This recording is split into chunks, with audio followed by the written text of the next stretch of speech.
Hello, my name is Baird, and today I'm going to be talking about the impact of lighting design on audience perception of performative events. Now, when humans first began to gather, all of their performance spaces were outside, and either the natural light from the sky or a campfire was enough to light up either their ritual events or any entertainment that they might be doing, such as storytelling. Now, this all changed as soon as the performative spaces moved indoors. The attempt to control the color and quality of light really started in church with stained glass. Stained glass was a very, very integral part to medieval cathedral architecture. The way that the light shone through stained glass was important to both the church services themselves and the liturgical drama that was taking place in the churches. By around the time of the Renaissance, the theater had developed a lot more ways to control the audience perception of the lighting. In England, their performances were outside during the day and were thus constantly lit. For scenes that were supposed to be darker, they were able to bring on smaller practical lights, such as candles or torches, that one would normally only use in the dark to elicit a feeling of darkness for the audience. In Italy, they shone lights through these thin bottles that they would fill with colored liquid to elicit different qualities and colors of lights. These bottles eventually were translated into the current lighting gels that we use today. By the advent of the electric lighting instruments that are currently used, we have so much more control over the quality, the color, the direction, and the overall shape of your lighting. Even now, that amount of control is growing as churches, theaters, stadiums, and other performative spaces start adding in LED instruments and moving instruments into their lighting plots. This increase in control is very necessary because it has been shown time and time again that the quality and color of light can have a huge effect on humans psychologically. One of the most popular examples of the quality of light affecting how people interpret something is the phenomenon of the dress. In 2015, images of the dress circled around all over the internet. People either saw it as white and gold or black and blue.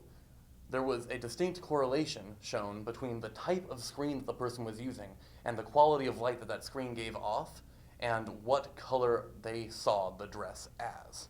The cones in the viewer's eyes literally interpreted the dress differently based on the quality of light. Light quality also has a big effect on people's cognitive functions. Correlations have been shown between rooms with cool lighting and longer-lasting visual vigilance. In another study, it was shown that the color and quality of light in classrooms has a different effect on students depending on what kind of tasks they're doing. For instance, the warm, cozy light was best for reflection and discussion, but did not work nearly as well for reading and writing and studying. Light color can also really affect how people view inanimate objects. For example, there was a study done where apples and bell peppers were viewed under different kinds of light. People were asked to rate how much they wanted to eat this food, and then eat the food and rate how good it was. In this experiment, the yellow and the white lights were the best. People wanted to eat them the most, and people did not want to eat the blue light at all. The apples shown under the blue light even tasted worse than the apples shown under the other kinds of light, even though they were the exact same apples. In another study, people were asked to guess whether different bottles lit under different colors of light were heavier or lighter than a standard weight. Overwhelmingly, people thought that the bottles lit with yellow light were much lighter and the bottles lit with blue light were heavier. This shows that people's perception can be drastically affected by the lighting in a space, both shown on something they're observing and on themselves. So, how does all this connect to performative spaces? It is well known to lighting designers in theaters and other performative spaces that the lighting can have a psychological effect on their audience. These effects can be very inconsistent depending on an audience member's culture and certain biases they already have towards color. These effects are also often small enough that it doesn't really have that much bearing on what the final lighting design should be. One of the most recent innovations in lighting design is immersive lighting. This concept of immersive lighting extends control of lighting from just on the stage to throughout the entire audience. You can shine different colors of light, different qualities of light on the audience as they watch the performative event. This tactic will likely have a much greater effect and a much more consistent effect on how it makes the audience feel.